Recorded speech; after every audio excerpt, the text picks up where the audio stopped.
Bonjour et bienvenue dans notre émission de jardin. Planter, semer, se nourrir du potager, c'est ce que nous allons vous proposer dans ce nouveau numéro. Nous sommes dans ce magnifique jardin d'Albert Kahn à Boulogne-Billancourt. Ce riche banquier s'y est installé à la fin du 19e siècle. Il a voulu réunir les 5 continents sur 4 hectares et nous sommes maintenant dans cette partie japonaise.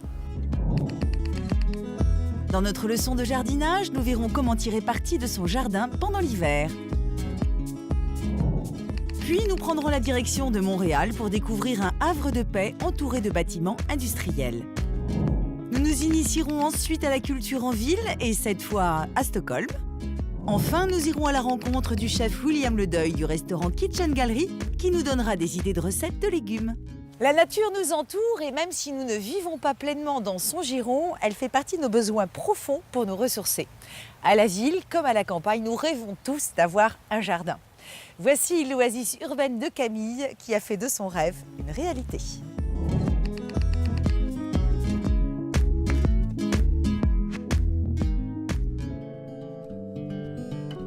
Non loin du cimetière du Père-Lachaise, dans un décor urbain ultra construit, se cache pourtant un petit coin de verdure inattendu.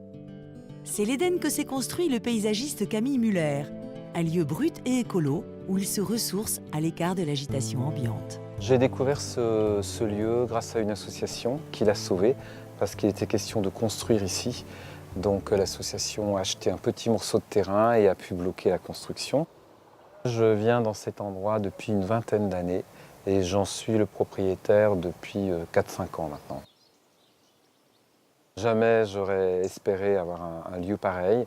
Donc j'y suis vraiment content parce que je retourne à la case départ, je suis petit-fils d'agriculteur, mes grands-parents avaient un potager, mes parents ont un potager. Et donc après avoir fait un peu le tour du monde et été dans des endroits incroyables, je reviens vers des choses plus simples chez moi. C'est un jardin ici qui est un jardin expérimental, c'est un jardin écologique, il n'y a pas de traitement. Je fais moi-même mon compost, donc c'est un petit écosystème autonome. Voilà, on prend mais on redonne. Dans mon jardin, j'ai commencé par énormément travailler, à défricher, à remettre les choses en état. Et puis petit à petit, j'ai trouvé que ce qui était le plus intéressant, c'est de rêvasser, de laisser le temps suspendu et d'en profiter, de vivre.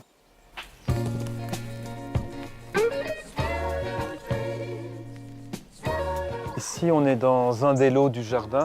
C'est la partie la plus libre. En fait, comme je n'ai pas beaucoup de temps pour m'occuper de ce jardin, j'ai laissé prospérer ce qui fonctionnait. Donc les framboisiers, petit à petit, envahissent ce petit jardin qui est comme un petit jardin populaire avec ce moulin en béton qui a été fabriqué il y a longtemps, pour lequel, qui m'attendrit. Et donc c'est une partie libre. Il y a un énorme pied de rhubarbe et ça se suffit à soi-même. Il suffit de récolter.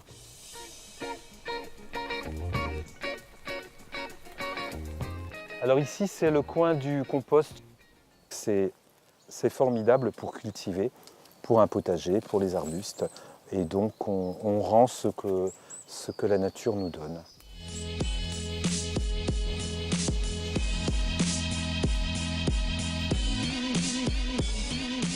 Ça, c'est une petite folie, c'est un bananier. Les bananiers tiennent à Paris beaucoup mieux que les palmiers. En hiver, on leur fait un petit abri. Ici, c'est un conteneur que j'ai retourné et rempli de feuilles. Voilà, c'est une petite touche d'exotisme. J'ai été souvent à Marie-Galante et donc le bananier, ça me rappelle les pays chauds.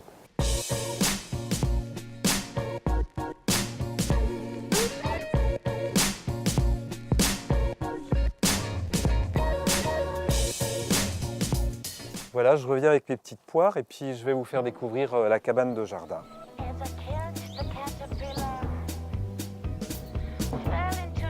En fait, tout jardinier a sa cabane dans les jardins ouvriers ou dans les jardins des agriculteurs. J'ai une ruche sur ce toit. Il y a longtemps, j'avais des abeilles dans la Creuse et donc je suis très content d'en avoir à Paris. Elles butinent dans l'espace vert à côté et j'ai eu du miel cette année qui est très bon. Ce jardin, c'est un peu tout le contraire des jardins que je fais puisqu'il est totalement improvisé, il est maladroit, il est fait avec ce qui existe. Il y a un arbre ici, un marronnier. Quand je l'ai vu la première fois, je me suis dit cet arbre, il faut absolument l'arracher, il fait trop d'ombre. Et puis finalement, il a sa place. Il existait un petit plateau, je l'ai amélioré. On peut grimper dans l'arbre, y jouer, la balançoire. Et finalement, en taillant les branches, ça devient une petite maison de verdure. Et en fait, je pense qu'il va encore vivre très longtemps. Dès que j'ai un moment, je viens ici, je viens en métro, à pied. C'est un moment de silence, de calme, quelque chose d'authentique. Et cet endroit est devenu indispensable dans ma vie.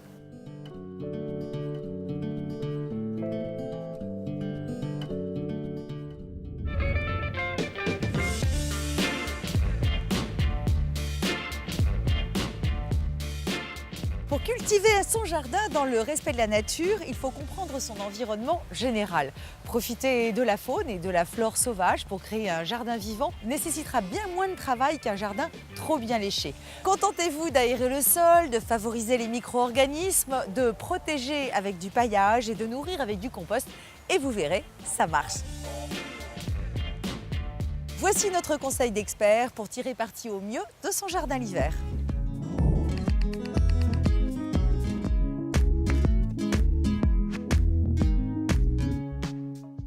Cette semaine, notre soif des bonnes idées à repiquer nous entraîne dans les allées du parc des Buttes-Chaumont, où le jardinier Frédéric Villain nous livre ses secrets pour garder un jardin fleuri en toute saison.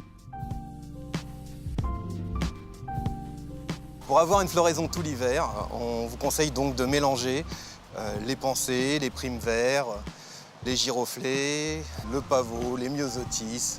D'ordinaire, on les plante à une vingtaine de centimètres les unes des autres. Dans une jardinière, vous pouvez resserrer. L'important, c'est d'avoir un bel effet de masse à la fin.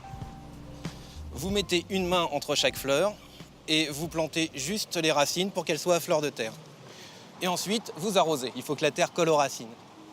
Pour avoir une floraison continue et toujours avoir quelque chose à regarder, on met des bulbes qui vont vous faire la liaison entre les plantes qui fleurissent tardivement, par exemple les myosotis qui fleurissent vraiment en fin de saison, et la pensée qui, elle, restera en fleurs jusqu'au bout. Donc ici, on a de la jacinthe et de la tulipe, par exemple. La jacinthe fleurit en premier, les tulipes fleurissent vers avril. Donc vous les intégrez entre vos plantes. Nous, on les met souvent en poquet, c'est-à-dire par groupe. Vous les mettez bien au fond, et pareil, vous arrosez à la fin. Donc on plante ces plantes dès octobre-novembre pour qu'elles aient le temps de faire leurs racines avant que le froid arrive. Et ainsi, vous aurez des fleurs toute la saison. Mais au fait, savez-vous planter un bulbe ou plutôt dans quel sens? Eh bien, vous positionnez la petite pointe en haut et le côté plat en dessous. Certains bulbes de forme plate ou sans appendice nécessitent un peu plus de réflexion. Dans ce cas-là, vous le positionnez de biais et en cherchant la lumière, il finira par sortir. Moins rapidement, mais sûrement.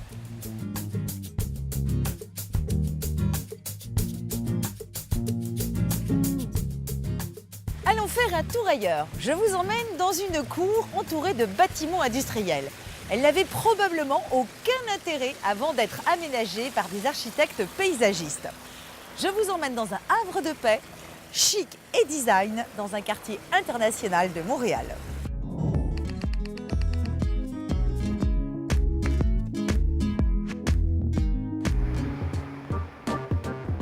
À voir ces deux bâtiments, difficile de croire que s'y cache un bout de verdure, et pourtant, derrière les briques se niche une cour intérieure de 600 mètres carrés.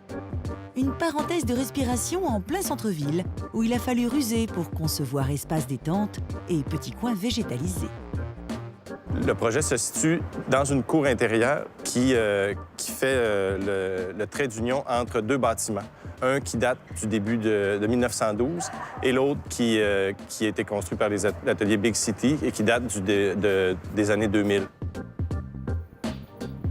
La cour se voulait vraiment une petite découverte, quelque chose de rafraîchissant, quelque chose de nouveau et à saveur un petit peu, si je peux dire, résidentielle, mais communautaire dans ce quartier-là, dans un contexte où on avait la chance d'avoir, adjacent à cette cour-là, un restaurant qui anime une portion de la cour sur l'heure du midi. En dessous de nos pieds, c'est un stationnement pour les résidents. Donc, on ne pouvait pas mettre 1,5 mètre de terre partout ici et remplir ça d'arbres. On n'avait pas la possibilité. Le bois est devenu notre matériau vraiment pour travailler l'ensemble du projet. Donc, on voulait vraiment contraster avec le côté minéral du centre-ville, donc utiliser un matériau qui a des références pour chacun de quelque chose de très plus privé, de plus intime. Aussi référence à la détente, comme les quais de bois en vacances, les grandes terrasses sur le bord des grandes maisons sur le bord du fleuve, un peu en contraste aussi avec l'activité très stressante du centre-ville. En regardant les plans à l'échelle urbaine, on s'est rendu compte que les 2 bâtiments avaient chacun leur personnalité et aussi avaient 2 trames d'implantation dans la ville. Et donc, c'est vraiment, tout simplement, on a extensionné, on a tiré sur chacune des 2 trames, puis on les a fait se rencontrer au centre afin de créer ce mouvement-là, des 2 angles qui dialoguent l'une avec l'autre.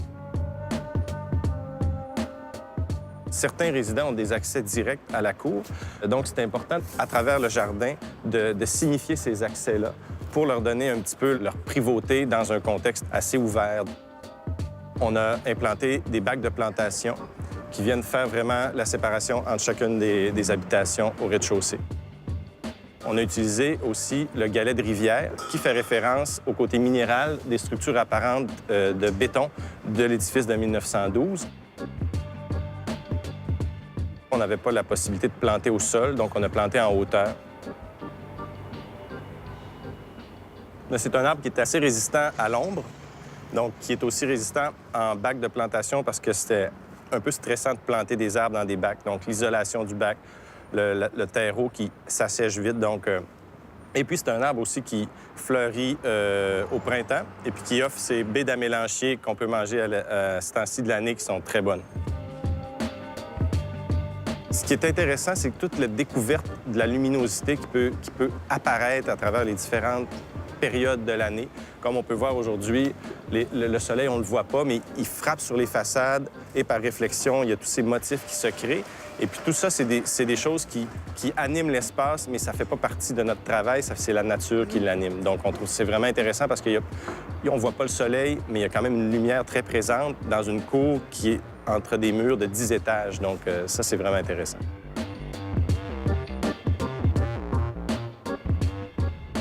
Si la mélanchier vous a séduit, sachez que cet arbre à la floraison toute blanche, suivi de petits fruits noirs, peut atteindre entre 4 et 8 mètres de hauteur. Alors prévoyez suffisamment d'espace autour de lui pour qu'il prenne toute son ampleur.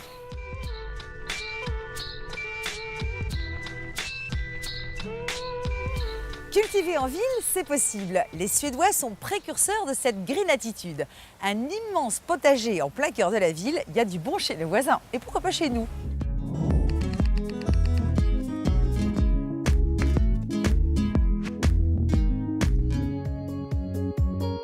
À Stockholm, l'une des 14 îles qui constituent la capitale suédoise, abrite un jardin comestible, prisé par les urbains en mal de nature. Un gigantesque potager où se mêlent agriculture biologique et démarche locavore. C'est un jardin qui date des années 1800, quand Bernadotte, qui était prince, est venu en Suède en 1810. Un peu avant, il a acheté le terrain ici et il a acheté un château, enfin il a construit un château. Et c'est là qu'on a commencé à aménager un peu sur ce parc. C'était un peu parc anglais, mais il n'y avait pas beaucoup de jardinage. Après, en 1861, la première école de jardinage suédoise a été créée ici. L'idée, c'était de développer le jardinage en Suède pour que les gens puissent se nourrir. La Suède était très, très pauvre. En 1860, les gens émigraient pour l'Amérique. Il n'y avait pas de travail à la campagne, il n'y avait pas de travail en ville.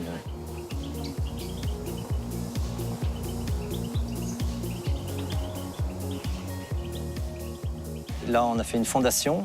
C'est 6 personnes qui voulaient vraiment travailler pour les jardins d'une façon moderne. Inviter les gens de la ville dans les jardins. C'était ça l'idée, cultiver en ville. C'est quelque chose qui maintenant, 30 ans après, est extrêmement moderne. Mais la vision était totalement ce qui se passe maintenant, de montrer aux gens que cultiver, c'est important. Ici, c'est le potager avec les légumes qui sont un peu sensibles aux chevreuils, aux lièvres et tout ça. Donc il est entouré d'un grillage pour être tranquille. Il y a beaucoup d'animaux sauvages ici. Et là, ce qu'on cultive, c'est ce qui est difficile à trouver dans le commerce en biologie, ou alors ce qui est très cher, ou alors qui n'a pas bon goût. Les salades fraîches sont difficiles à trouver en Suède. Ils ne sont pas très habitués à avoir des bonnes salades. Et donc, soit elles coûtent très cher, soit elles sont cultivées sous serre avec du substrat. Ce que j'ai développé, moi, c'est de mettre de plus en plus de légumes, de cultiver plus pour que le café reçoive le plus possible du jardin. Nous avons 300 000 visiteurs par an. Un week-end, on peut avoir 3 000 visiteurs qui veulent manger quelque chose. La première année, j'ai fait quelques rangs de pommes de terre, j'ai récolté 500 kilos, j'étais très fier, et 2 semaines après, il n'y avait plus de pommes de terre. Donc nous achetons à d'autres agriculteurs qui travaillent en bio, et nous achetons à des grossistes qui travaillent en bio aussi.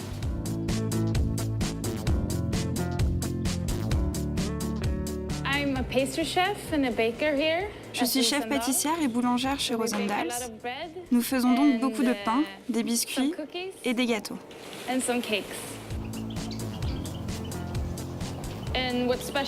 Ce qui est particulier ici, c'est que nous sommes les seuls à Stockholm à nous servir d'un four alimenté au bois. C'est bien de pouvoir utiliser tous les légumes et les fruits du jardin. C'est très agréable de cueillir les pommes ou les poires pour en faire de délicieuses tartes.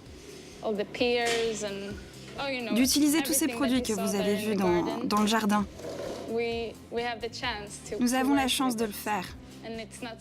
Une chance qui n'est pas donnée à tout le monde. L'intérêt à l'écologie, moi j'ai eu des contacts avec la CED déjà en 83, il y avait déjà des impulsions importantes. C'était déjà plus facile de trouver des produits écologiques dans les magasins normaux. Par contre, ils sont restés à côté, il n'y a pas de grande surface de produits bio par exemple. Ça n'existe pas. Moi j'ai beaucoup de mal à trouver tout ce que je veux en bio, je suis obligé de faire plusieurs magasins ou alors d'aller voir des agriculteurs si je veux vraiment ce que je veux. Ça ne s'est pas développé vraiment, c'est resté... Toute la nourriture est restée un petit peu industrielle, mais en ce moment, il y a une révolution. Il s'ouvre peut-être une boulangerie par mois à Stockholm. Quand nous, on a démarré ici, on était la seule boulangerie qui faisait du pain au levain. Les gens retournent à une base où on veut savoir qui a produit quoi et comment ça a été produit.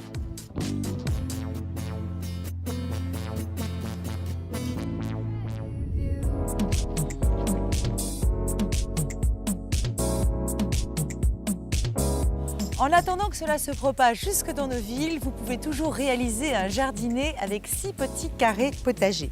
Peu encombrants, vous pouvez en installer un certain nombre suivant la place dont vous disposez. La complémentarité des fleurs et des légumes permettra à votre jardin de donner le meilleur de lui-même. Cette composition répond à des règles simples mais précises, de bonnes associations ainsi qu'une rotation des plants et de jachères. Mais nous aurons sûrement l'occasion d'en reparler.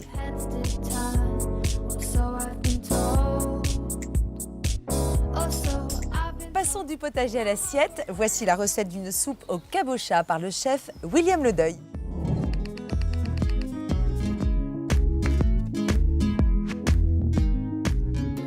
À Paris, The Kitchen Gallery s'est imposé comme une référence gastronomique de la capitale.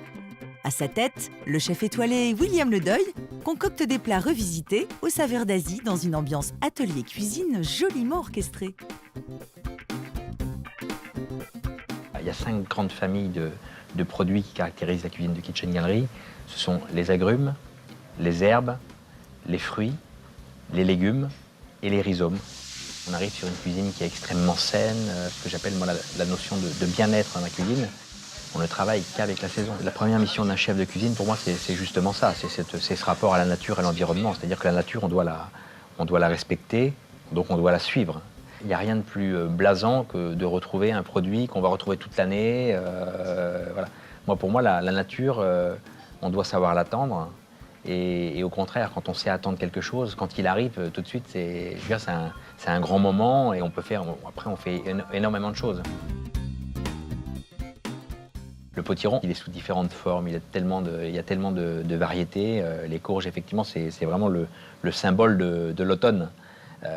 Et en même temps, c'est un légume, si je reprends un peu les souvenirs, qu'on appelait la citrouille de manière banale et basique, que tout le monde avait un peu en horreur. C'était pas la soupe à la citrouille, je me souviens de mon enfance, c'était pas...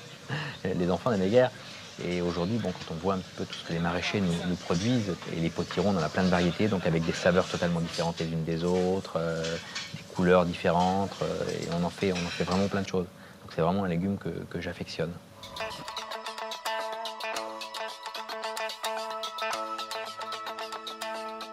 Alors l'intitulé de cette recette, ça va être, bon j'aime bien le mot soupe, hein, je viens de la campagne. Donc une soupe de cabotian, lait de coco citronnelle, avec les premiers champignons, mostarda, yuzu. Pour la recette du jour, un potiron classique ira très bien, mais notre chef a opté pour une variété bien précise. Le cabotian, hein, ça c'est le potiron spécifique japonais, à la fois très doux et à la fois très, je dirais, une puissance de goût. Des champignons, la citronnelle, le galanga, un tout petit peu de pâte de curry, les premiers yuzu frais, la ciboule, la coriandre fraîche, les fleurs de basilic thaï, les fleurs de fenouil. Vous voyez cette couleur qui est absolument magnifique. La cuisine commence là, c'est-à-dire que on doit déjà s'enthousiasmer quand on voit des jolis produits comme ça. Et donc on va le cuire à la vapeur, tout simplement. Alors, on va le cuire à peu près 25 minutes. Donc la citronnelle qui va le parfumer. Je vais ajouter également un tout petit peu d'huile d'olive. Et c'est parti. En parallèle, je prends la citronnelle que l'on coupe en deux, un bulbe de galanga, qui fait partie de la famille des rhizomes, un peu comme le gingembre, alors qu'il y a des saveurs un petit peu piquantes. Donc ces éléments-là sont vraiment là pour souligner et mettre du relief au produit.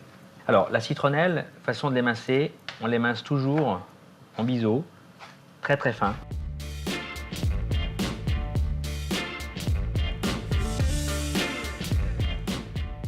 Alors notre potiron va être quasiment prêt. Je disais tout à l'heure, on avait une peau qui était relativement dure. Et là maintenant, voilà.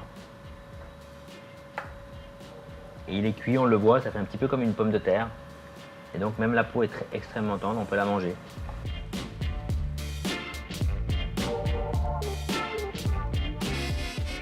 Dans une poêle ou une casserole ou sauteuse, j'ajoute un petit peu d'huile d'olive. Et là, je vais mettre un tout petit peu de pâte de curry. Donc comme l'on dit, on va la faire légèrement transpirer, la pâte de curry. C'est-à-dire pour qu'elle fasse ressortir encore ses parfums. Et donc je vais ajouter la citronnelle et le galanga. Feu très doux pour éviter justement la coloration.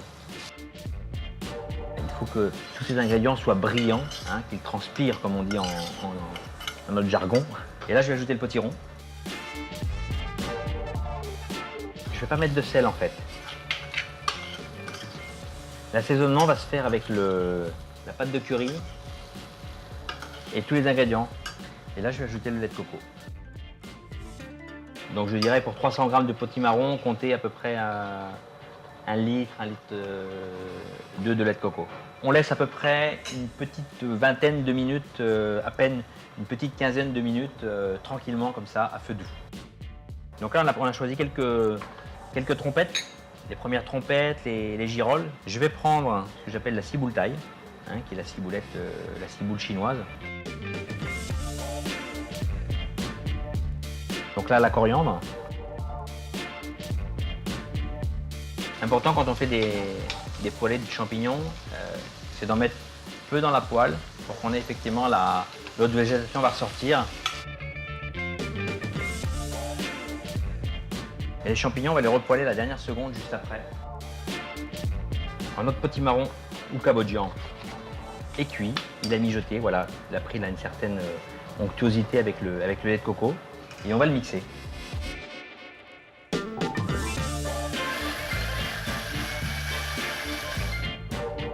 Voilà une magnifique couleur. Notre soupe est terminée. On va repoêler les champignons, donc on va les raffermir un tout petit peu. Donc voilà, mes champignons sont prêts, donc juste hors du feu, voilà. Et là, on dégage tout parfum. On va ajouter un petit peu de condiment sur notre assiette. Donc miso, agrumes, mostarda. Maintenant, dans la cuisine, c'est un petit peu ce que j'appelle la composition graphique. C'est-à-dire qu'en fonction des ingrédients que vous avez, on joue un petit peu avec les couleurs en fait. C'est le côté coloriste du cuisinier, les formes des produits.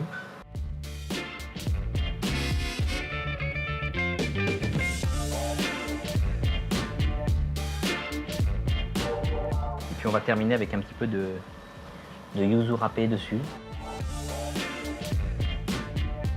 Et là, on est prêt à partir. On est prêt à goûter. Voilà.